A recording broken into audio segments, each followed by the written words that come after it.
Yay! Nakadamay. Nakadamay. Yung organizers, di ba? Nagbunga hindi lang dahil ako yung nanalo, pero nakakatuwa kasi syempre may mga tao na bet ka, may mga tao na hindi ka bet. Ako naman, sobrang grateful. Masaya kasi pangalawa ko na sa pagsali ng Mr. and Miss. Hindi ko kinaya. Anong diet? Wala na, tapos yung pageant, pumunta ako Jubas. Pero sobrang kabado ako nung sumasagot ako First ng name ko tanong. talaga is Luis. Napagkakamalan akong lalaki. At ito na po yung revelation. Dati po talaga, so wala na akong father. So mami ko, freelance part-time. So ang laki ng responsibilities ko. Ganyan. So medyo personal kung bakit ako nag-abroad. Pero gano'n naman talaga, sabi nga ni Jelly kanina, may kanya-kanya tayong MMK na. First, kung ngayon ka palang nakatayo sa sarili mong paa, kaninong paa ang ginamit mo dati? Pits.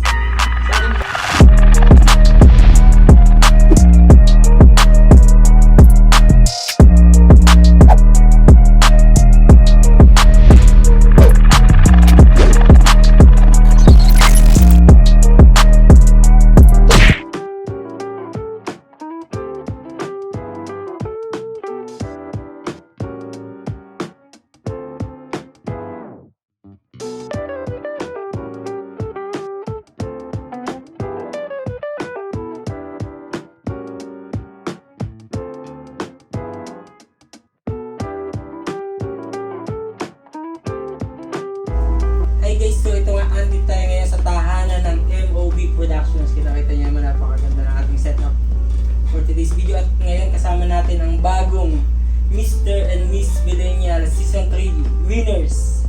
So, congratulations guys! Congratulations! Thank you. Salamat. So, anong pakiramdam ng makuha niyo yung title ng gabing yun? Ikaw muna. Siyempre masaya kasi 'di ba, yun lalo yung mga taong sumuporta sa iyo, nakakataba ng puso na nagbunga yung mga efforts nila na pag-support sa iyo.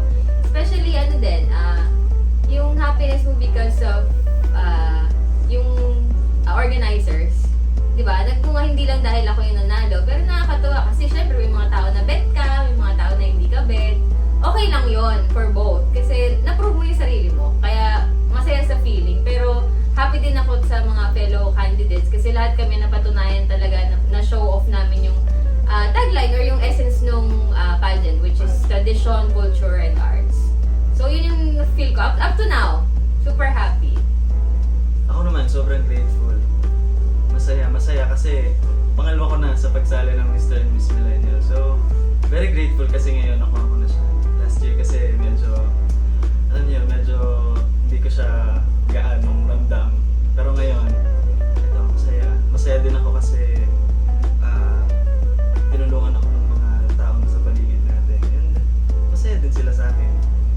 Right, what happened to that department? Anong ginawa niyo after? Natulog. Actually, ako nagutom. Natulog. Dumiretso ako sa Jubas. Ayan, sponsor namin yan ng pageant, Jubas. Kasi nga 24 hours, di ba? So, dumiretso ako doon. Siyempre yung organizers namin nag-provide ng food. Pero talagang yung pagod ko, yung gutom ko, hindi ko kinaya. Anong diet? Wala na, tapos yung pageant, pumunta ako Jubas. Tapos kumain ako sa tulog.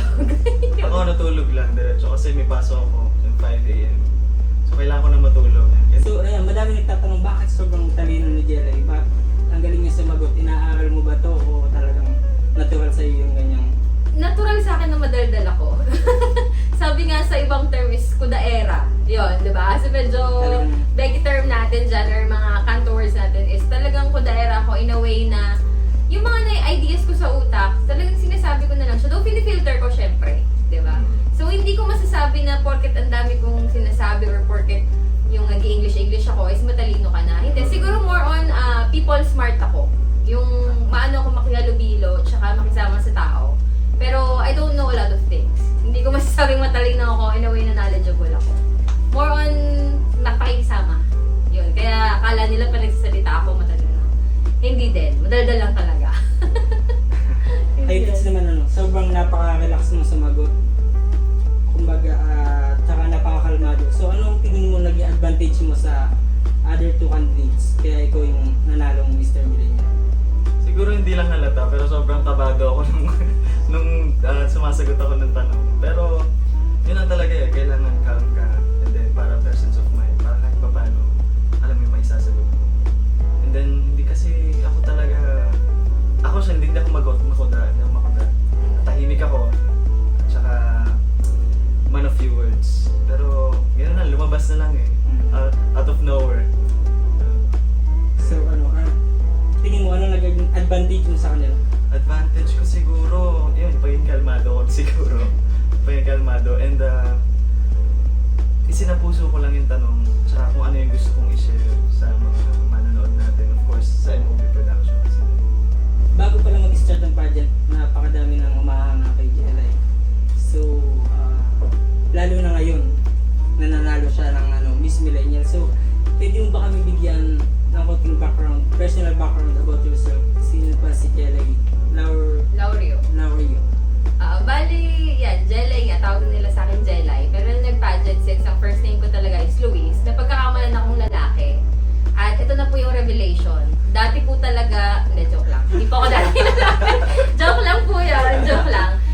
Bali, 6 years na akong OFW. Tapos, breadwinner ako, may 3 akong kapatid. Mukha lang akong chill-chill sa buhay at makulit, pero syempre may pagka-MMK. Lahat naman tayong OFW dito. Hindi naman tayo mag-abroad, di ba? At lalayo sa pamilya natin kung hindi natin kailangan.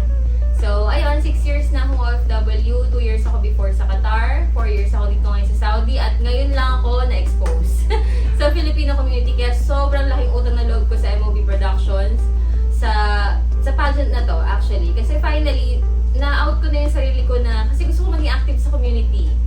Diba? Ang sarap kaya sa feeling na hindi lang sumali ka dahil gusto mong maging sikat or makilala or magkaroon lang basta ng friends or ng connections. Pero dahil gusto mong ma-extend yung tulong na parang tinago mo for a long time. Sa totoo lang ng pandemic, naalala ko, may lalaki nag-approach sa akin kasi nagbebenta-benta ako noon ng mga food. Mahilig din kasi ako magluto.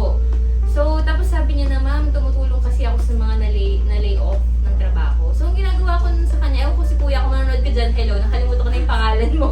Pero, dito yun, sa Kubar, ginagawa ko, nagpapadala ko sa kanya ng parang good for 10 na tao or 20 na tao para ibigay dun sa mga kapwa nating OFW na lay off, walang pang grocery, ganyan. So, ganun yung sinimulan ko before, which is ngayon parang sabi ko, mas gusto ko ma-extend. Lalo na ngayon na may connections na ako, yan, nandiyan na MOB Productions, dito si Bob, yung community ng Filipino. So, ako, as ngayon nanalo ako ng title, tapos na-expose ako sa Filipino community, yun talaga yung aim ko. Oo, yun yung advocacy ko na ayoko magpaka-plastic or something, pero yun talaga yung gusto kong gawin. Which is, for sure si Fitz, nandito din naman siya para tumulong sa atin. At ang Go Production, at yung mga vloggers natin dito, kasi yun nga, focus natin is OFW tayo eh. Sino-sino na lang ba magtutulungan kundi tayo-tayo lang. So, ayun yung background ko. Mahilig ako talaga tumulong. So, madami nagtatanong, single ba si Jelay? Ay, napaka-controversial. Next question. Complicated. Hindi. Taken na ako ng responsibilities. Taken na responsibilities sa family. Kasi nga, panganay ako, breadwinner ako. So, wala na akong father. So, mami ko, freelance part-time. So, ang laki ng responsibilities ko sa Panganay ko. Pilipinas. So, parang na rin akong may mga anak sa responsibility. Ayun. Same way with Fitz. Yun nga, si Fitzgerald. Pero minsan tinatawag akong Fitz, minsan Gerald. Nasa sa inyo na yan, nasa sa inyo. Fritz daw. Fritz, minsan Fritz. Minsan ano nga may R, pero okay lang. Kahit anong gusto niya itawag. Pero yung baby din. Oh! Hindi, joke lang. Bago pa lang ako dito sa Saudi, actually mga 1 year and a half. Bago pa lang akong OFW. Medyo personal yung pagpunta ko dito sa Saudi. Pero so far naman, I'm very grateful kung ano yung nangyayari sa akin. The first 5 months ng stay ko dito sa Kubar, makapasok na agad ako sa dito sa community, OFW community. So, talagang grateful ako. Pero, gano'n naman talaga, sabi nga ni Jelly kanina, may kanya-kanya tayong MMK na story. And then, before ako makapunta dito sa Saudi, sa Pilipinas, sa financial advisor ko, That's my job. Nag-a-advise tayo sa mga Pilipino sa mga kapwa natin Pilipino about finances and how they handle their finances and for their future. So yun trabaho ko sa Pilipinas, and gusto ko siyang dalhin dito sa Saudi Arabia. That's why this is a great platform, Mr. and Miss Millennial. Para kahit papano, hindi man ako makatulong financially, makatulong naman tayo on how to handle finances. So that's one of my advocacy din. Tulad ni Jella, just to help the OFWs dito sa Saudi Arabia. That's my advocacy naman. Kung paano sila maturuan, makapag-save, magkameron ng something for themselves in the future. That's my Perfect advocacy. combination. Yes. Of course, personal background, 10 kami magkakapatid. And then, ang nanay tatay ko siguro manonood nito. Hello po. Kunti lang yan. Ayan. 10 kami, pang-8 ako, so meron pa akong 2 na pinapag-aral na. Yes. Shoutout mo. Shoutout sa inyo. Ayan. Share nyo to, ha. Correct. Kayo na humahawak ng title ng Mr. and Miss Millennial. So anong next sa inyong dalawa? May balak pa ba kayo sumali sa susunod mga pageant tips sa Kubar o sa Riyadh, or anong plano? Ako, personally, kapag may chance, kasi mahirap din yung ayoko din mapurnada yung trabaho natin. Siyempre, work muna yung unahin natin. Pero if ever na meron chance, why not? Kasi it's a great opportunity din para tawag dito, makatulong tayo and maikalap natin yung advocacy natin. Yes. Hindi lang naman talaga ang pageant ay para lang sa magandang katawan, sa magandang itsura, hindi naman ako kagwapuhan. Pero gusto ko lang po talaga yung talagang ma-share kung ano yung kaya kong i-share, knowledge, skills, and kahit ano pang mga pwedeng i-share. So may balak pang sumali si Fitz sa mga susunod? If may chance. If may chance. Why not? Same thing with Jelay. Ako naman, siguro after ko mapass yung crown. Kasi, syempre, ang hirap na nanalo ko sa pageant, ikaw yung reigning queen, ibig sabihin, ambassadors ka, di ba? Like the question nung tinanong nung Q&A, final Q&A. So ako, i-give back ko muna sa organization, sa production, yung hard work nila. So, bilang ambassadress ng Mr. and Miss Millennial, syempre, antayin ko muna yung buong year na ipakalat muna natin yung advocacy natin, yung mga goals natin for our fellow OFWs dito sa Eastern Region. Bago ko sumali ulit, if ever na may chance, katulad ni Fitz, kung next year meron, napasa ko na yung crown, then why not? Para at least another organization or another community of people naman yung matulungan natin sa advocacy nila. So for now, committed ako sa MOB, committed ako sa Mr. and Miss Millennial kasi it's time to give back. Yun lang yun sa akin. Guys, any final message sa mga sumuporta, sa mga sponsors, sa MOB production? So any last say? Fitz. Maraming salamat. We cannot thank you enough. Kung wala po kayo, hindi mabubuo ang samahan na ito na meron kami ngayon. Hindi magkakameron ng Jelle and Fitz dito sa harapan ninyo. So very grateful, and sana mas marami pang chance na magkameron tayo ng ganitong klaseng mga events para kahit papano, not just for entertainment but also to help our kababayans. Thank you so much. Ako din po, from the bottom of my heart, as in, ang tagal kong tinago yung sarili ko dito sa Saudi. Nagkaroon ako ng family, MOB Productions, to all the sponsors, si Bob, and thank you. And tinan nyo, sobrang dedicated. Nag-vlog pa ngayon, di ba? Parang siya yung naging social media Social connection media ng natin, MOB. So, ayan, sa lahat ng sponsors, sa mga judges ng pageant, ayan, so super thank you to my fellow candidates, sa fellow candidates namin ni Fitz.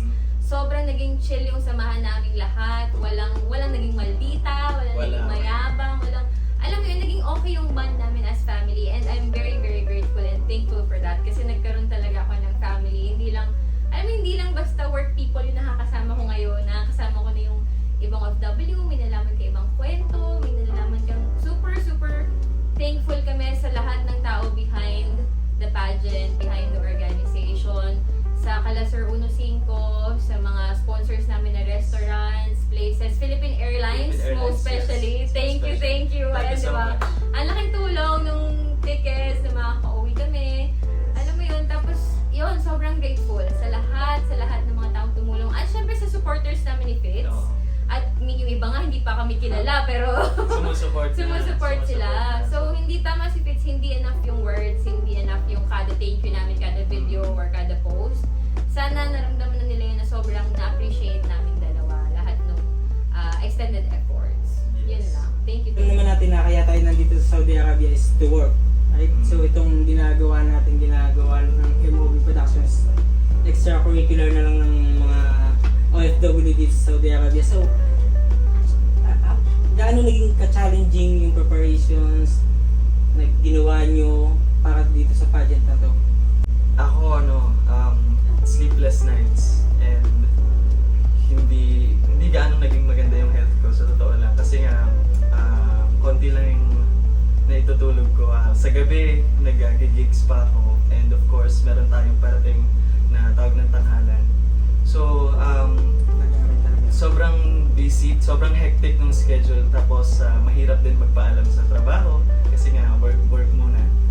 So yun, medyo nahirapan tayo on that part pero sobrang grateful pa rin on what's happening.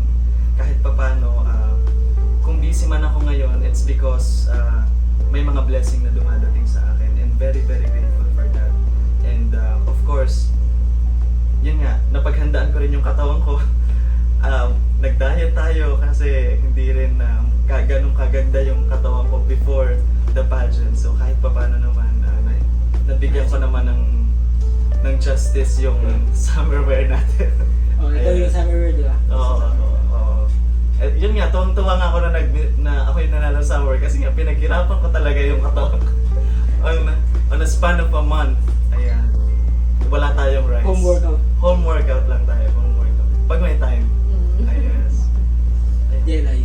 Ako naman, ayan, alam ng lahat na sumubaybay sa Mr. and Miss Millennial na wala ako nung talent night. And kasi since sa work ko, nasakto na 1 month akong wala dito sa Saudi. At sobrang stress ako. Kung siya pinaghirapan niya yung katawan niya, ako din. Pinaghirapan ko din mag-stress eating, guys. Sinasabi ko sa inyo. Sobrang stress ko na parang, ayoko kasing ma-waste yung mga effort ng handler ko. O nga pala, nakon ba yung handler ko? Yan yung handler ko, yung effort niya na pag-asikaso ng mga kailangan ko. Tapos yung mga tao na nag-aabang nga, na sino ba ako, ano bang personality ko. Ayoko ma-waste yun. Kaya sobrang na-stress ako. Yun yung challenge ko yung stress ko na kailan ba ako babalik ng Saudi? Kailan ko ba maaasikaso yung pageant? Kasi sobrang gusto ko siya.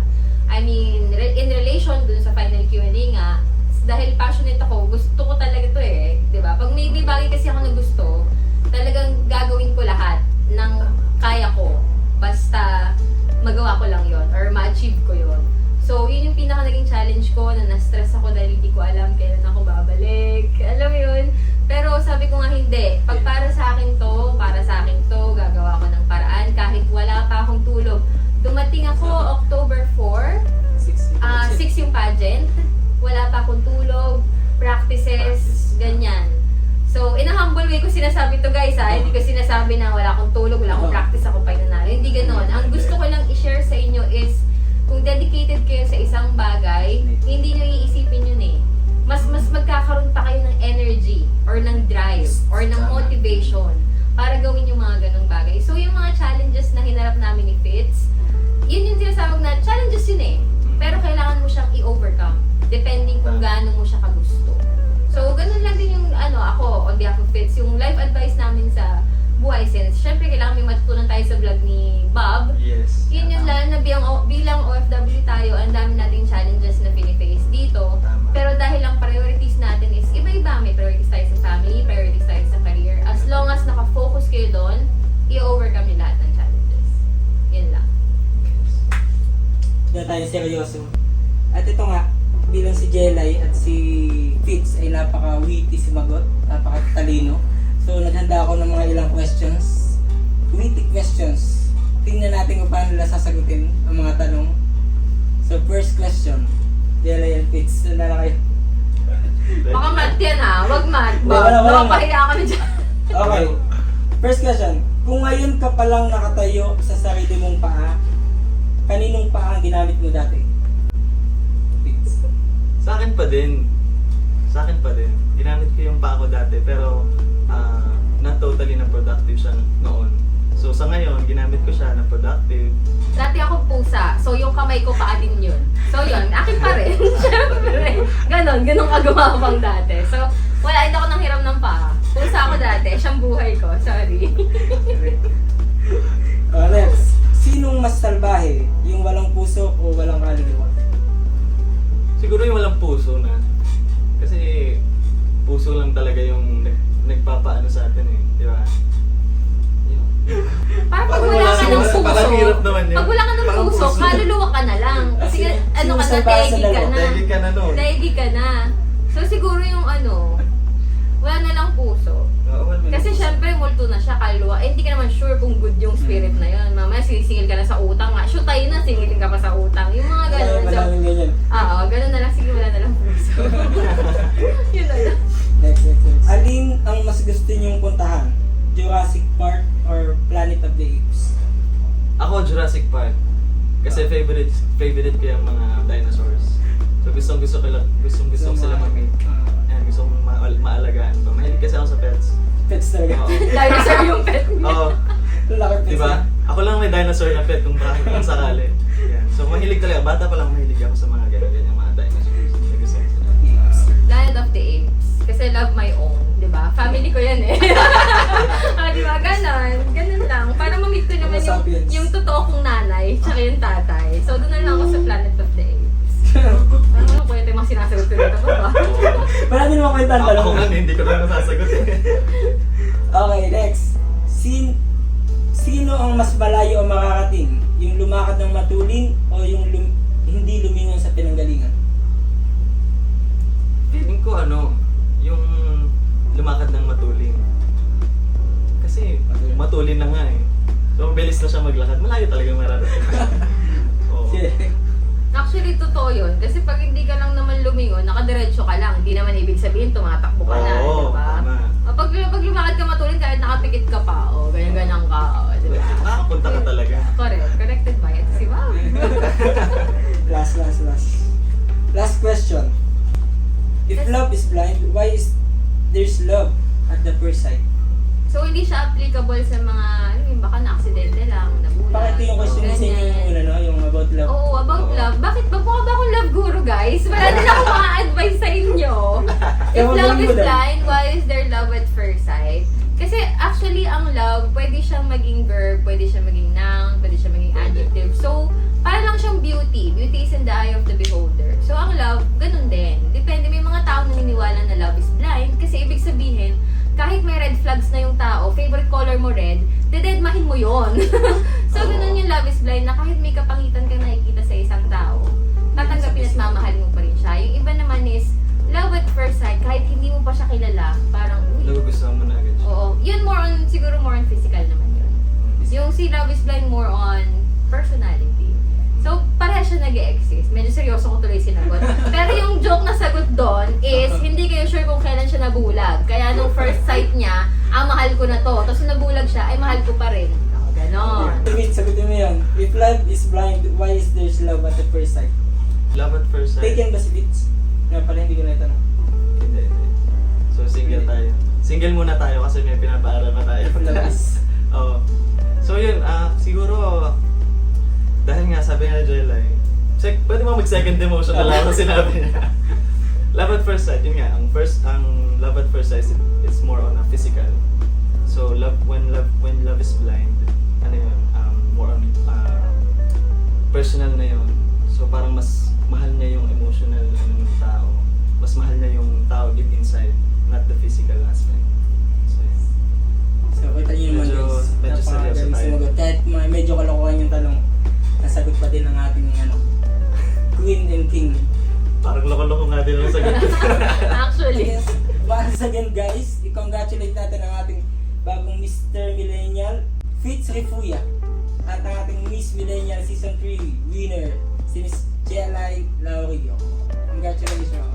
Thank you so much. And of course, I just wanna thank yung ating mga sponsors, lahat, mga restaurants na sponsors natin, Philippine Airlines, Hatsi, ayan, taka sa mga spa, Alraya Spa, ayan, maraming salamat po sa inyong lahat. And of course, sa aking handler, sa sa tumulong sa akin kay Aiko, kay Sir Duncan, ayan lahat. And of course sa MOB Production, Sir Onion, Sir Michael, Sir Jojo, yes, and Sir Larry. Maraming salamat. Thank you so much. Actually ako, ayan, ang masabi ko na lang sa mga nakalimutan ko, pasensya na po kasi may na tayo yung dementia natin. Dahil sobrang busy sa work, pero always tandaan nyo na kung naging part kayo ng buhay ko, automatic, thank you. Hindi ko man masabi sa inyo personally, pero deep inside my heart, sobrang grateful ako sa inyo. So, na-mention ko na lahat ng sponsors namin, judges, MOB Productions, handler ko, makeup artist ko, ayan, pati yung kapwa namin candidates, maraming salamat. So, kami namin na-mention, wag po kayong magtampo kasi gusto rin po namin ng tampo. 10,000. Yes!